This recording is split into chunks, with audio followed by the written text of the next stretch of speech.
Hello, my name is Representative Pam Powers Hanley, and I represent LD9 in Tucson in the Arizona House. Well, today is March 24. It was the last Ways and Means Committee meeting for this year, and oh my gosh, it was another doozy. Lots of interruptions, some putdowns. It was really disgusting. Thank goodness we had a minister come in and talk about helping the little children. Anyway, so today's meeting we had 3 different bills that would take money out of public education and funnel it to other uses, particularly for private schools or charter schools. And so the big debate, well actually there was a lot of big debates. So there was 3 bills in particular. SB 1273 would have allowed school tuition organizations to spend their tax credits on other things besides school tuition for kids. And so we have learned that the STO system is not transparent, it's not accountable. We know how many scholarships are being given, but we don't know how many students are being served. We do know that some students are getting up to $20,000 a year from the STO in order to attend a charter school, and so, or a private school, or a religious school.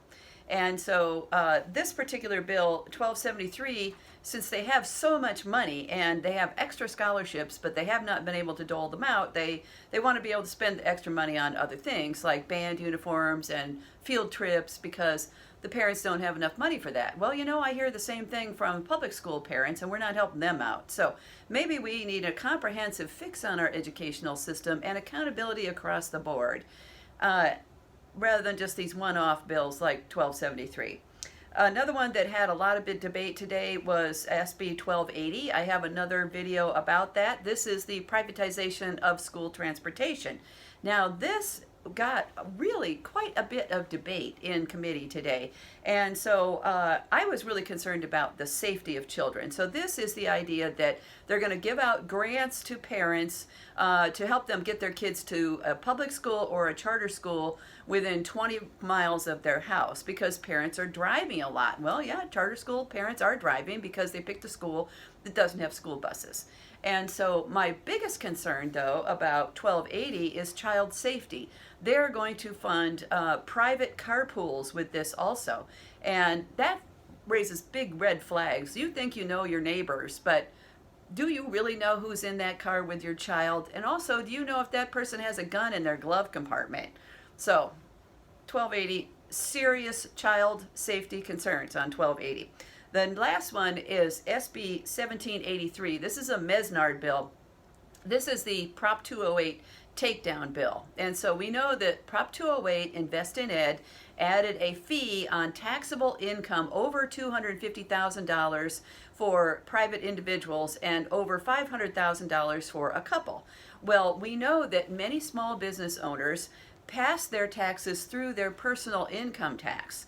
And so what Mesnard's bill 1783 does, that it sets up a whole nother tax structure for small businesses. So if they can choose to still pass their business income through their personal income tax, or they can set up this alternative small business tax rate, which separates their personal income tax and their business filing. And so basically, the JLBC fiscal memo said that this would have a $262 to $377 million impact on the Invest in Ed fund.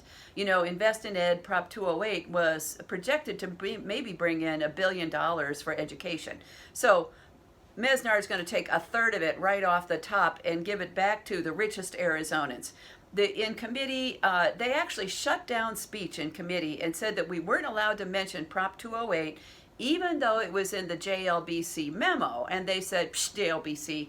Well, you know what? JLBC is a very wise, nonpartisan group that tells us the fiscal impact of our bills, and we should be paying attention to them. So, no, no, no, no. No on 1783, no on 1280, and no on 1273, and yes to public education. Thank you.